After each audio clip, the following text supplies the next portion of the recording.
Good morning and welcome to my podcast. I'm Bob Paste. I'm your host, and we're here this morning to fight CPS. Now, and also hang on to your children. Don't forget that most part your family. I am on this morning early at 8 o'clock because it's Sunday, and I'll be going to church with my family after this podcast. But I want to welcome you all for coming here and being in this room here. This podcast is for you people that are in trouble with CPS and need some help. Excuse me. And I know it's a hard thing you're going through. Dealing with the child protection system is really an uphill battle. Hanging on to your children or keeping your children or bringing them back or family unification is all an important part of it. Now, what I call the child protection system, it's a government entity that's a branch of social service in every state, every county. It's divided by counties in each state. It differs from state to state. Some places they call it the Department of Children's Services, DCS. In California, it's called the Child Protection Services, CPS. I call it the Child Protection System to mean all entities that deal with the protection of neglect and abuse of our children. That's what these social workers are supposed to do. They will receive a call from either a professional or a layperson that a child has been neglected or abused. In turn, they'll do an investigation. Now, not only are they supposed to investigate, they're also supposed to help a family that's in need of food, housing, clothing, shelter, even a job, medical and educational needs. So it's supposed to be a government assistance. Also, if they need to break the family apart, or they need to put the children in protective custody because they're in imminent danger, they will also pursue a family reunification. Now, family reunification is where they bring the family back together through a plan of you taking classes and identifying the problem and so forth. But it seems lately that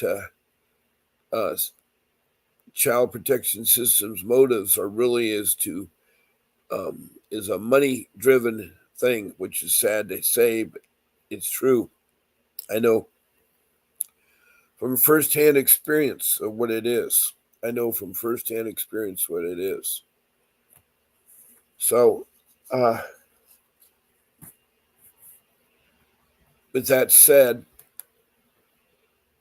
what you need to do is you need to be patient and have a complete understanding of the situation you're in. Now, it's been proven that the best parents are the biological parents that can raise children. That's why they need to work on family reunification. Now, this podcast is generated twice a day. I'm on twice a day, 7 days a week, Monday through Sunday. I come on typically at 10 o'clock in the morning Pacific Standard Time for an hour, then nighttime at 7 p.m. Pacific Standard Time for an hour. Now, I have an exception to that because on Sunday I'm on 2 hours early at 8 o'clock so that I can go to church with the family. Also, not this Friday, but the week after Friday, I have a high school game to go with my son to support him and so forth. And it's Friday Night Lights, so I'll be coming on early on that Friday. I'll let you know the time as it gets closer to it, what the time will be, but it'll be earlier than 7 o'clock at night. Now, you found me on Facebook, Fight CPS with Bob Pace. I'm transmitting on YouTube, and I use the StreamYard application. And I've had lots of people I've talked to around the United States, and in fact, around the world. This podcast is broadcast live around the world. And I wanted to let you all know that everyone is welcome who has a child protection system problem or question. And I have several ways you can interact with this podcast. One of the first ways right now is by you just being in this podcast. You found me, you clicked it, you now joined me in the room, and you're a silent person.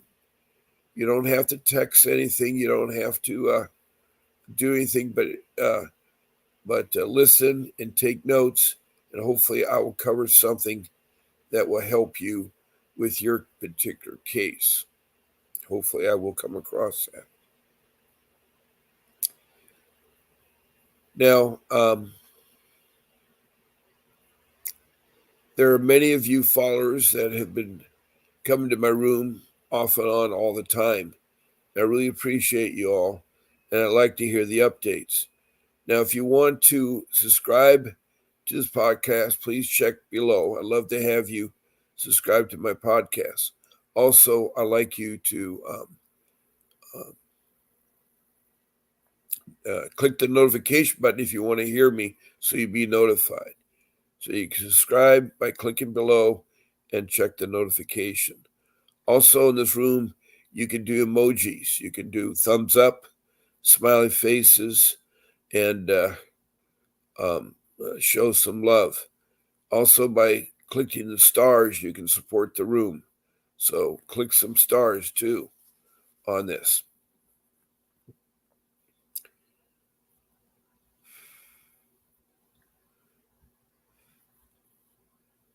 Now, there are 4 ways you can interact with this podcast. As I said, the first one is just by being in the room and listening.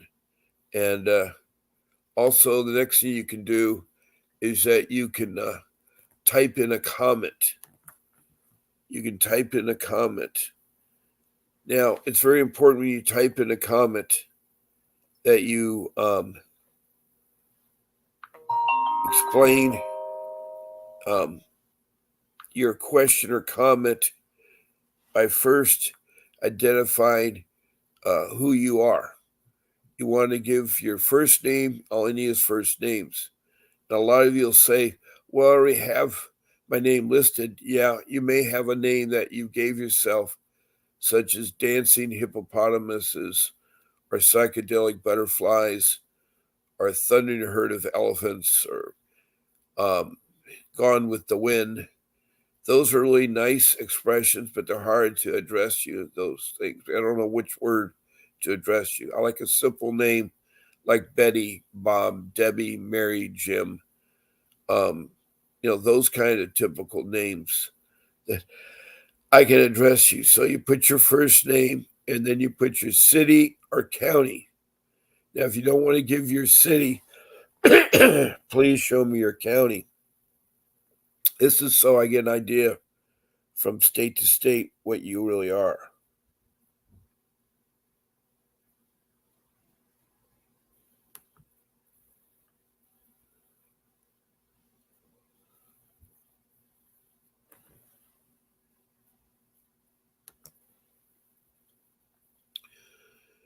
And after that, you put your state. After the city or county, you put your state. And then lastly, we have people from around the world, as I mentioned earlier. So list your city and country too. I'm open to everybody that has a CPS concern, question, comment, etc. And Some of the countries that have commented in here have been Bangladesh, New Delhi, India. Up in the Middle East, there was a Middle Eastern country, but it was all in Arabic, and I couldn't identify the country. And then in Africa, there was um, several countries in Africa, in the continent of Africa. There was Liberia in the northwest part of Africa along the coast. And then there was South Africa, the west coast province there. Then Rwanda, which is a very small country near Lake Victoria that was known in the 1994, I think it was, that had terrible civil rights, and over 1 million people were slaughtered and killed and so forth. 500,000 women or females were raped, and they tried to use AIDS to exterminate people. It was a horrible mess, but now it seems like they are better now. Then I have Mozambique on the east side of Africa, below Somalia, above South Africa, across from Madagascar. Then there's Europe, England, Scotland, Wales, part of the United Kingdom, and Denmark and Sweden. And then across the pond, I have the North America. I have the Canadian provinces like British Columbia, Alberta, Vancouver area of Canada. And also in Canada, I had someone with the First Nation, which is what they call the Indians in Canada, the First Nation.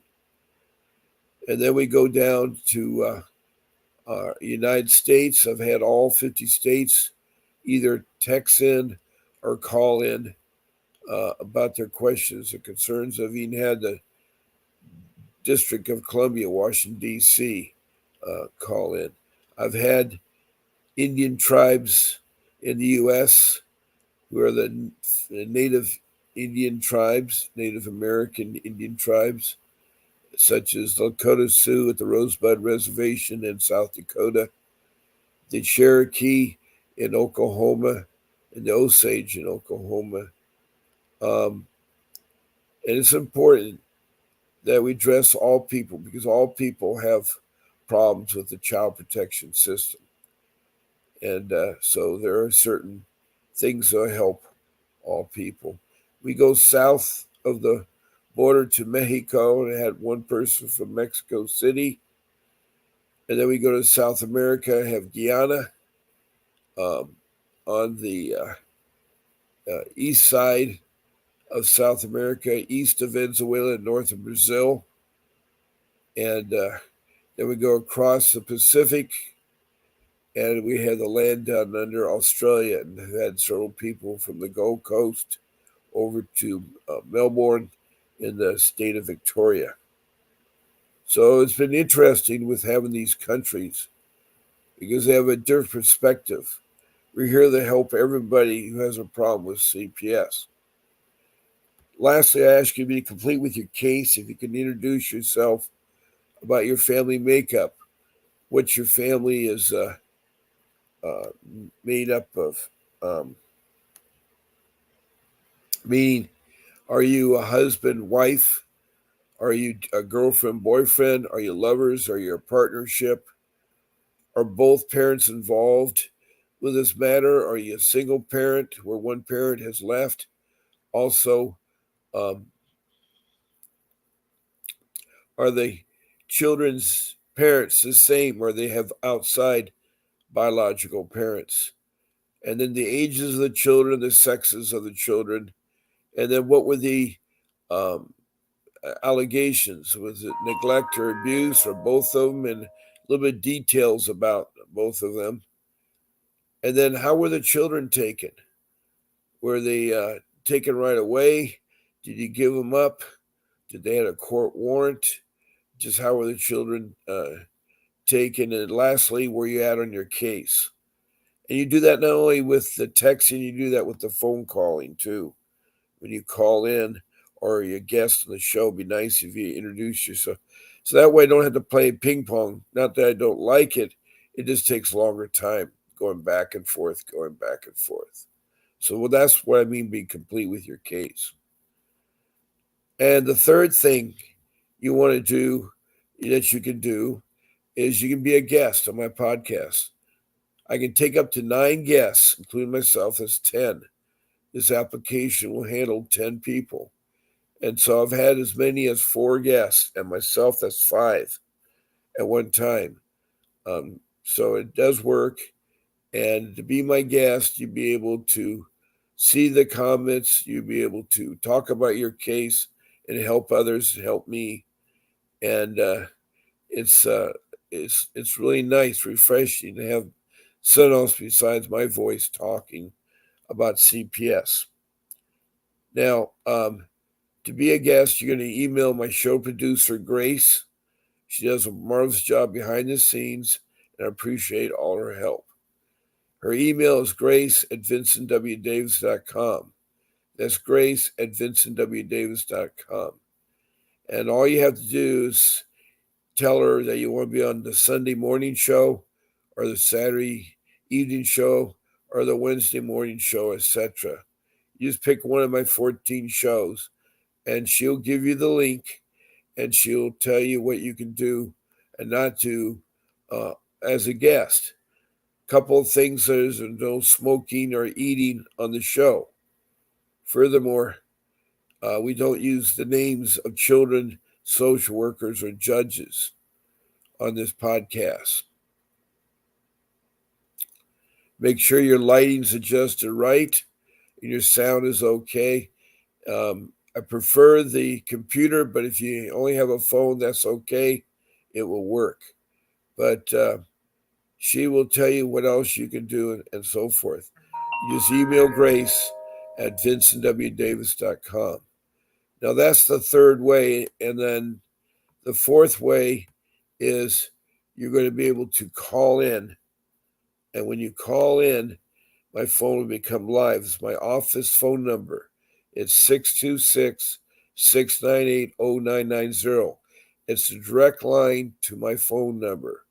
626-698-0990. 626-698-0990. And you can talk about your case. You won't be able to see your face, but you'll be able to talk to it. Make sure your volume is turned off and that you have my show turned down so it isn't echoing in the background. So I am live. That is my number. You can call me at 626-698-0990, and I'll gladly talk to you. I'm going to check to see if a few people that are regulars, we've been having trouble with the notification, and we're still working on that. It seems like I have 2 notified, but I still need some more to show up there.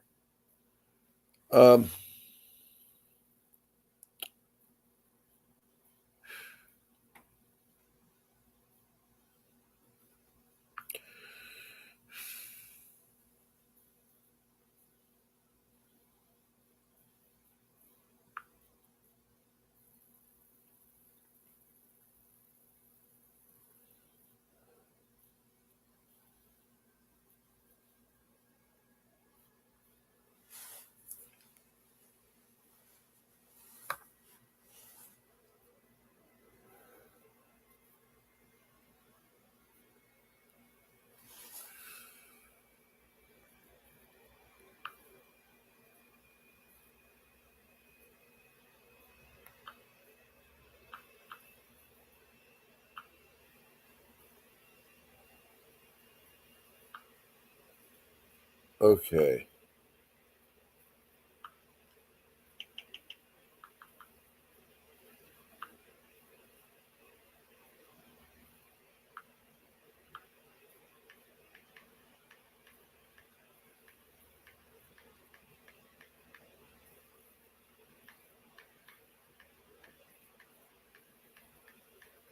I'm trying to get a hold of one of my good people. Her name is Faye Manley. She's from Richmond, Kentucky. and you've heard her. She knows a lot about CPS in Kentucky, and she's a single parent trying to gain guardianship of her family. And she lost her daughter. She just recently got her case reopened and has been fighting for 13 years.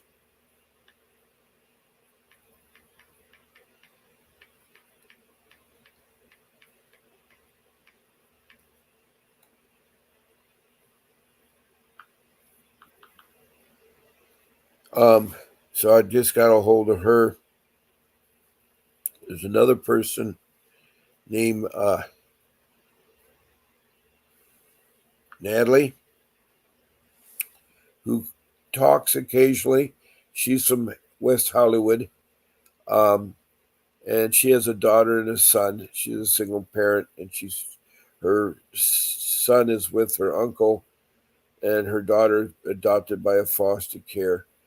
But they have no communication with her, so she's really quite concerned about her kids. So,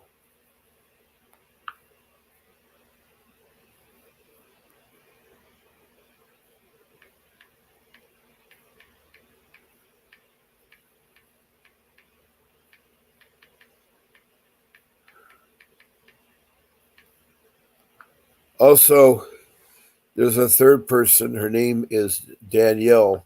She's from Georgia. She'd start off being my host, but I haven't uh, heard from her.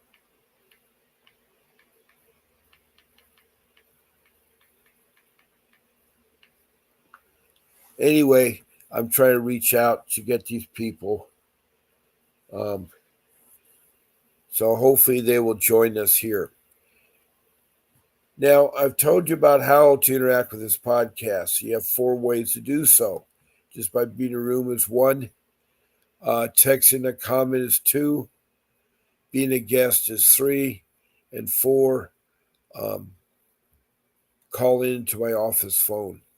Now, when you call in, um, if you call before my show time or after my show time, I can't answer the phone, and I will leave you a text message. I will leave you a text message.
Um,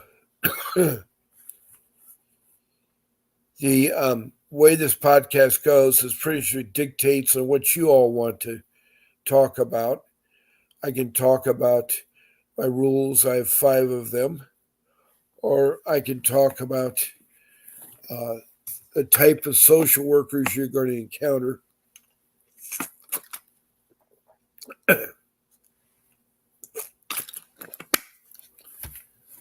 Um, it is a hard thing to be in this. I too was in CPS. I've been battling for 15 years, and it's been a hard thing to battle them because they are very corrupt. They're not fair. They're not honest. They're not transparency. They're very vindictive. It's all because of the money thing. The child protection system is a $1 trillion business,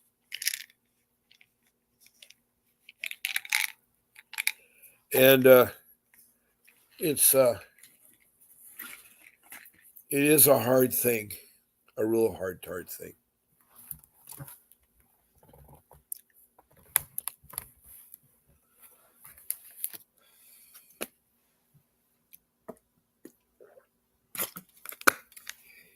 And they attack most people that are down in hard times. In my case, I lost my job through no fault of my own. I was 60 years old at the time, in the year 2010. And not only was I concerned about getting another job, I wanted to take care of my family. And I mentioned the kinds of people that call in and make these allegations. They're either professionals or lay people. Now, a professional is somebody that works with children, that has gone through some type of education, that knows how to identify neglect or abuse. They're required by their job to report neglect or abuse. Examples could be a school teacher, it could be a counselor, or it could be the principal. It could also be a doctor and nurse, a fireman, or a policeman, or even a caregiver. They all have had training to know what neglect or abuse is, and they have to call it in. They have to call it in. The other kind of person that can report neglect or abuse are the lay people, and they do help, but 50% of them are using it for alternative motives, meaning that, for instance, a neighbor doesn't like the neighbor because maybe he's growing something in his yard that's impacting the other neighbor, or their dog is barking, or it's a neighbor that has a child that's crying, or something like that. And they want to call to create problems for that person. And that was my case. I did not know that my in-laws, my wife's father, mother, her three sisters, and her brother were calling in every week for 5 years, complaining about our family, complaining about how we weren't supposedly taking care of our children. Their motive was to take our children. We have 6 children, 3 older ones and 3 younger ones. I've been married for 32 years, and it's been a hard road. But I know that my children and we as a family love each other very, very much. Now, my 3 younger children are the ones that got caught up in CPS. And I did not know that these lay people, my in-laws, would stoop to this, because in the beginning of my relationship with my wife 32 years ago, when we got married, we had a wedding, but none of the family members, even the ones who are out here in California and the ones back in Ohio, didn't make it to the wedding, which is sad because we really wanted them to be a part of it. In fact, they've not been very supportive of our family. They've been constantly trying to talk to our children and take our children away. And so they used, one of them happens to be a social worker, and they used their experience to know how they can disrupt our life. I think losing a job is a hard enough thing in your life. And I had a list of tragedies that were happening pretty bad. These tragedies were really bad.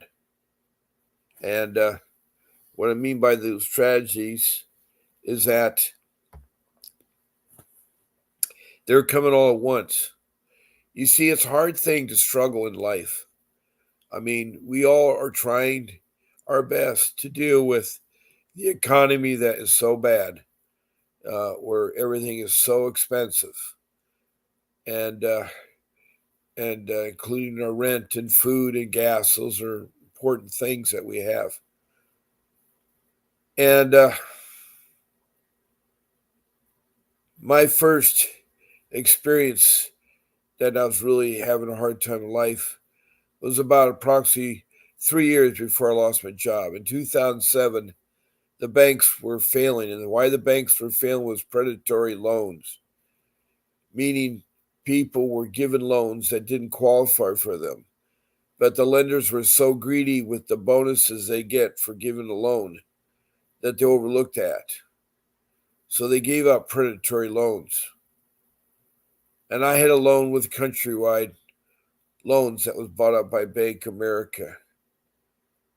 And I didn't know I had a predatory loan. I started checking my documents, and I could see where they doubled my income. I couldn't understand how I got this home in the first place. It was a beautiful home. And it was state art, it was modern. It had the toggle switches. It had 2 stories, high vaulted ceilings. In each of the children's rooms, double doors in the master bedroom, walk-in closets, a toilet closet, a walk-in shower, a jacuzzi, and French doors that open look over the pool and the patio area of the backyard. And it was huge. It was a huge, beautiful home. And I couldn't understand how I got a credit line so easy. And they refinanced me 6 months later. Well, I did not know that they were trying to make money off doing loans. Lenders like to do that, and Countrywide was notorious. And the lender for Countrywide is still in business today. I mean, the guy itself, he's very corrupt. And all they thought about was greed. It seems like a lot of our world has turned to greed. And that's why it's so hard in CPS cases. But also, I invested my savings, my retirement savings, my company. They were invested in it, but they chose the stocks wrong, and the stocks fell. And I lost half of my retirement, and that was a big chunk of money.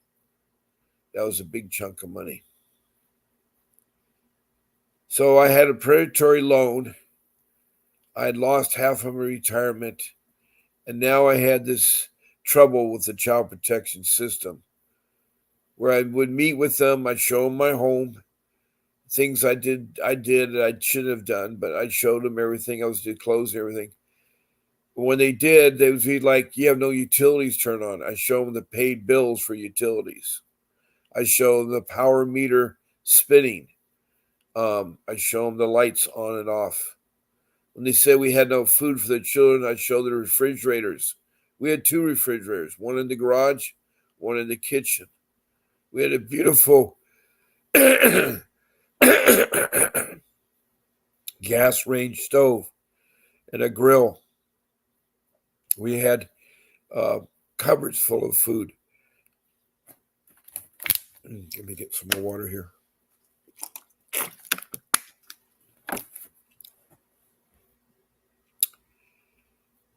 So,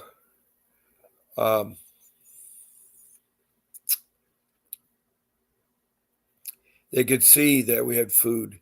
The house was clean. We had a formal dining room, and we had a kitchen dining area. So the kids had 2 places they could eat. They could also eat outside because we had an English garden on the side of the house with a nice table with lights at night and so forth. And we had tables in the pool area. So there was plenty of places to eat. The house was big. It was close to the beach, about a mile from the beach. You could walk to the beach. We had a rock lined pool that you had a sloping in you could walk in. Excuse me.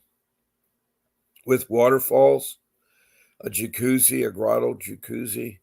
It's a tropical background around the pool area. And on the other side of the house, we had a dog run for our Siberian Huskies. That's where the pool pumps and other things were.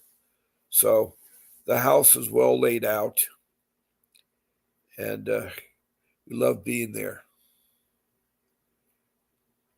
But the child protection system wanted to make sure that they would ruin my life, and it was hard. My life was hard. And with this third thing, I had the loss of my retirement predatory loan, and now loss of a job with this fourth thing, which was CPS involvement. For 5 years, they kept coming after me. And I guess my in-laws were persistent on trying to paint a picture that we are horrible parents. And that's the sad part, is that when people call in, especially lay people, that they say things and CPS has to take it as truth. You're guilty until you're proven innocent in the CPS world. In dependency law, you're guilty before you're proven innocent. And you have to fight that stigma. Now, with all other criminal cases, you're innocent till you're proven guilty, but not in dependency law, where they will take your child and pursue them into foster care, traffic them into foster care. They will alienate you from your children by not telling the children what's going on, keeping them in the dark, keep you in the dark about your children, and vice versa. And they'll move them either from a shelter, foster care shelter, or to a group home, or to a single family home. As long as they have your child, they get their funds, the county does, from the state, who in turn gets the funds from the federal government. There's no accountability. There's no one watching the money or how it's spent. Trillions of dollars are generated. In my case, in Orange County, they're getting $20,000 per child per month. $20,000 per child per month. That's $60,000. They had 3 of my children. And if you had 100 families with 3 children each, that's $6 million a month. That's a lot of money. And not only do they get the money, they give the money to foster care parents to take care of your child. They have incentives they give their social workers and bonuses. And my social worker was terrible. Now, I did not get my children taken away to 5 years later. And they got really frustrated, so they contacted the local police, who sent a detective to follow me, and then ordered me to go to my home to open it up. And I did not know about the law or your civil rights, that you don't have to show them your home. You don't have to talk to them. And you don't give up your children. I didn't know about that. And that's bad on me. There's a lot of things we don't know about. But when we're dealing with a corrupt agency like the child protection system, or even the local police, who many of you have had policemen show up with the social worker to intimidate you, them being there in their combat boots and their combat fatigues,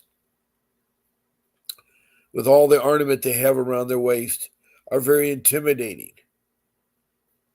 And they certainly don't talk to you very nice, and they think you're guilty too.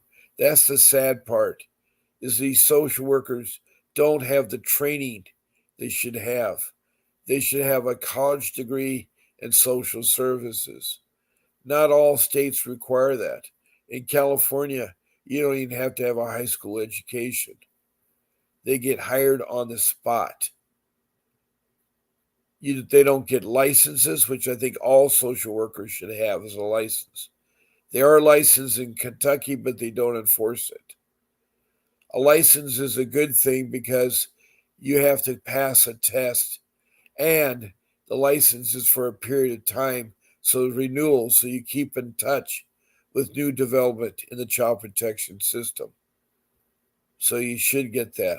Also, with allegations that are made, they should be made in writing, and your name should be signed to it that you tested to be true. So many of the lay people falsify the allegations. I think that would cut out. Now, I don't mean you have to disclose the person that called you. That's kept confidential. But if it turns out that was false allegations, they should be prosecuted because that's wrong. That's wrong to accuse somebody. And also, CPS should have you innocent till you're proven guilty. And I'm talking to you about my case and how things should have been, how my case would. If I knew what I knew back then when my children were abducted or trafficked or whatever term you want to use, they would never have left it. I would never have opened my home. You don't have to show them your home. You don't have to answer the door.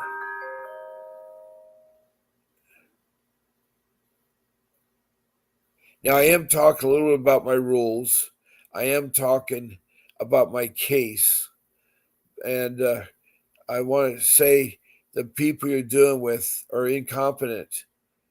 The reason why I'm saying that, there was 8 social workers that worked in Prescott, Arizona. And they had 20 years of social service work experience. But on this particular day in 2022, Prescott, Arizona, these 8 female white social workers decided to buy pink t-shirts and stencil on the front, professional child kidnappers. Now that alone is very atrocious that the social workers are representing. And on their back, they said, "Do you know where your children are at?"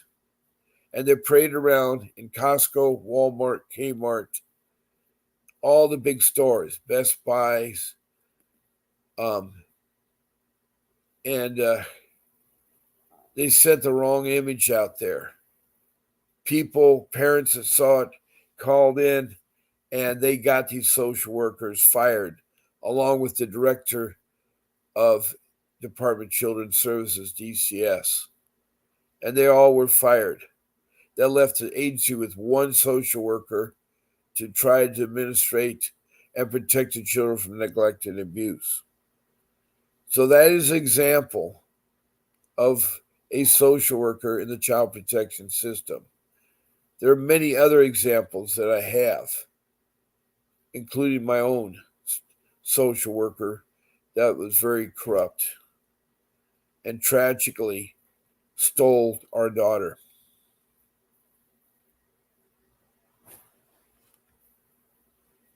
Again, I'd like to remind everybody, this is a live podcast. You're welcome to text in comments or call in on my office number, 626-698-0990. And I gladly talk to you. Now, I know this is a hard thing to talk about. It's affected a lot of you because a lot of you, are low income and can't afford an attorney. I, too, was experiencing low income. I mean, I eventually had to sell my house to pay for my legal fees.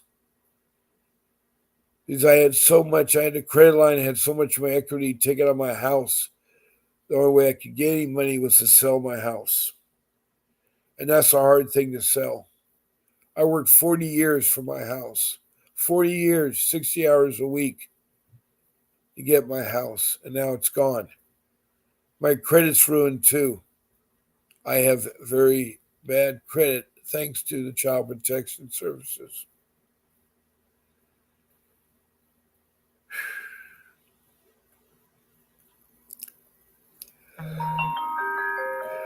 But I am trying to rebuild my life.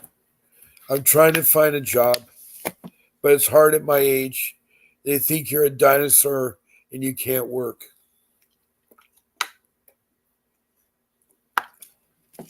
But that's not true. I have been working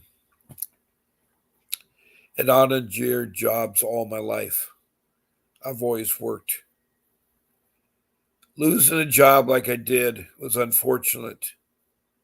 And again, it was a corrupt government agency. It was the state of California that was temporarily using the funds that are awarded to me for construction projects to finance their shortcomings.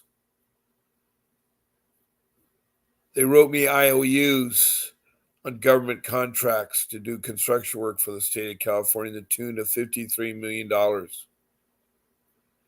They needed that money to survive, so they were trying to cut corners and so forth. Taking an IOU to a bank during this period was an awful deal because there was that banks failing and they didn't trust anybody. They wouldn't give me credit lines to start projects. They didn't trust the state of California. And I'm starting to find out how governments are corrupt.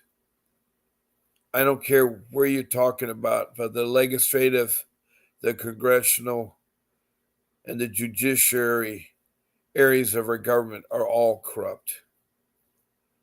There's too much special interests out there, and it affects them. When you have a government agency like the child protection system is, that is not accountable, there's nobody watching them. There's no board of directors. There's no supervisors. There's no accountability. Example, in the state of Kentucky in Richmond, there is a case going on where this child protection system there, they call it the Bureau. No, not the Bureau. I'm sorry, the Cabinet. They call it the Cabinet. There's over $1 million unaccounted for. They don't know how they spent it or where it is. They have prosecuted one individual for $400,000 of taking the funds, but there's still ongoing investigation. Kentucky seems to lead the states with very corrupt CPS cases and the police, which is hard to believe, but that's what they think. I wish the governor would wake up. I got to know him during these elections because he was nominated as a vice president. But he thinks the state's great, as a lot of the politicians think they are. You see, we have a Congress that most of the politicians are interested in their pockets, their money. You need a leader of our country owned by politicians or special interest groups. You need a leader who's strong, a leader who has experience of dealing with the world internationally, whether they're talking with democratic governments or communist governments or governments that are not democratic. A leader who has met from North Korea to Russia to all the different world leaders. And I want to say that it is a ripple effect because what's happening in the child protection system is happening all over and up the range there. A couple weeks ago, Faye and I called the Congress thinking that we could talk to somebody. We were quite surprised that the operator answered the phone. The operator was very informative and said, which Congress man or woman do you want to speak to? Which Congress?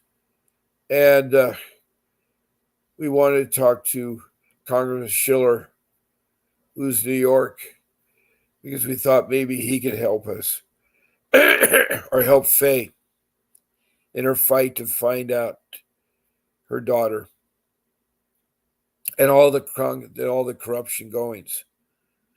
You know, we need a group that to go to Congress, representatives from every state. We need at least 50 people that could speak on behalf of the corruptness in the child protection system and petition Congress to make changes We need the government. We need the Child Protection Service to be overseen by a board of supervisors that would meet monthly to discuss issues and to also answer complaints. Because the more I got involved in CPS, the worse I got for me. It wasn't until I hired an attorney. And I want to thank Mr. Davis for producing this podcast. He's the owner of Vincent W. Davis and Associates. It's a law firm in Arcadia, south of LA, in Southern California, that covers all aspects of law, whether it's real estate law, divorce law, criminal law, even dependency law, which is involving families and children, immigration law, workman's comp law, your home, your real estate law, and so forth.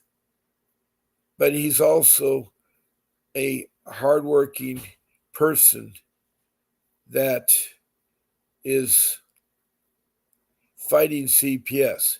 He is a lawyer. He's a dependency lawyer, and he has been fighting CPS for 35 years. 35 years. And he is well schooled.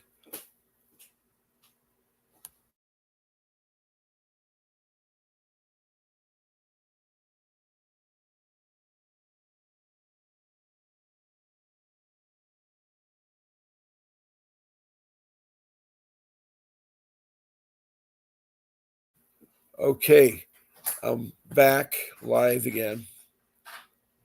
And I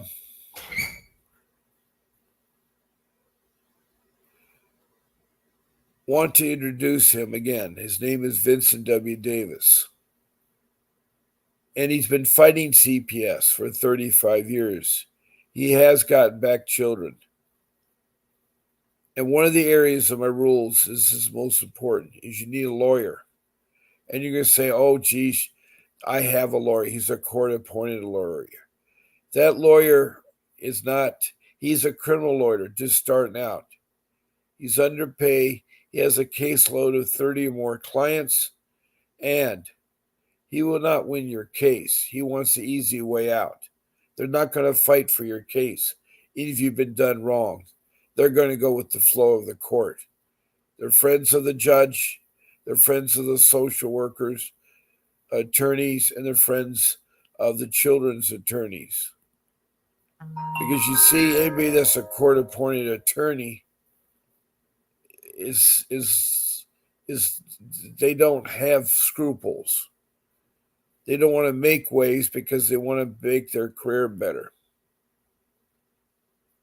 And what's sad is when you become a lawyer, you take an oath. And you promise that you protect our citizens, protect our people. Oh, Vincent Davis is a caring man. He has a podcast. He talks to people every week. He wants to help all people. He's a trial attorney, and he has also done civil lawsuits with CPS in both federal and state courts and won millions of dollars. So he's the real deal. What I've done now is that I've set up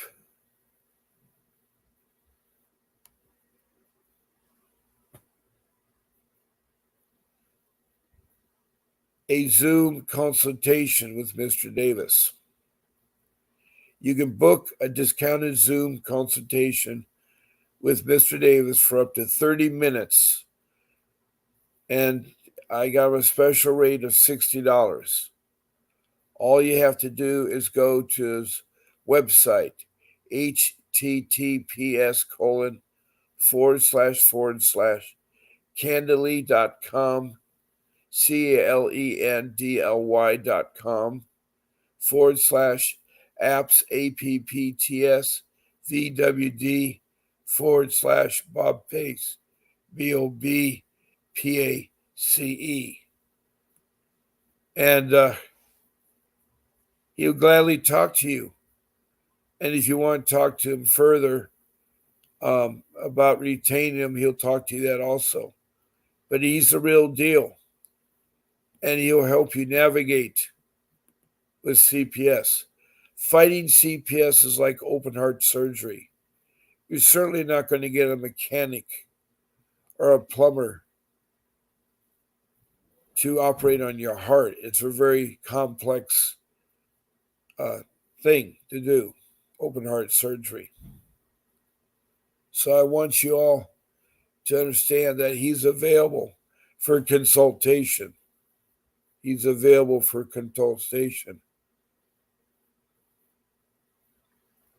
And so I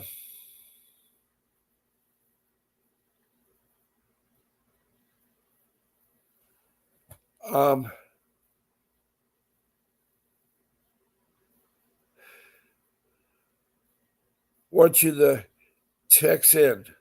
Now you can also call in at 888-888-6582. That's the office number. When you call in, tell them that Bob Pace sent you. And that's another way of contacting him.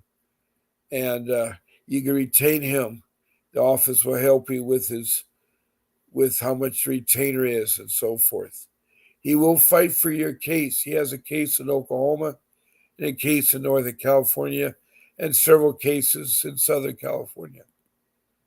So he's the real deal. So my rule number one is get that attorney because you need someone professionally that can fight your case. Also, fighting CPS is like Alice in Wonderland. You've fallen in that rabbit hole. You met the Cheshire Cat, and they're directed to all these rooms that go nowhere. And that's what CPS is like when you're with them. You go nowhere with them. They won't make sense to you. They don't care. They're very corrupt. So corrupt that the social worker that had my case retaliated against the mother and father of me and my wife and told her 12-year-old daughter that you're going to divorce your parents, you're going to change your name, you're going to seal your birth certificate and get adopted. And that was in retaliation for the social worker being caught saying lies on the stand in court. She committed perjury, and it was a sad state, and she did revenge. And so now our daughter divorced us, divorced her brothers, his parents, and all the family members, the aunts and uncles, the grandparents, etc. She changed her name. She sealed her birth certificate and got adopted. She's now 22, and she still doesn't want to talk to her mom and dad. So I'm really heartbroken by that loss of her daughter through the retaliation of the child protection system.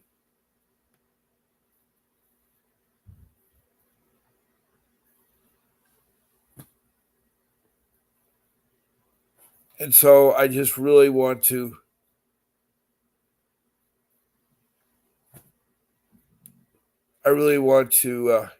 tell all my listeners out there that don't give up. Keep fighting for your children. They're very precious. Families are very precious. Thank you for listening to my podcast, but I must close because my time is up. Don't keep fighting. God bless you and have a beautiful day. And again, I'll see you tonight at 7 o'clock Pacific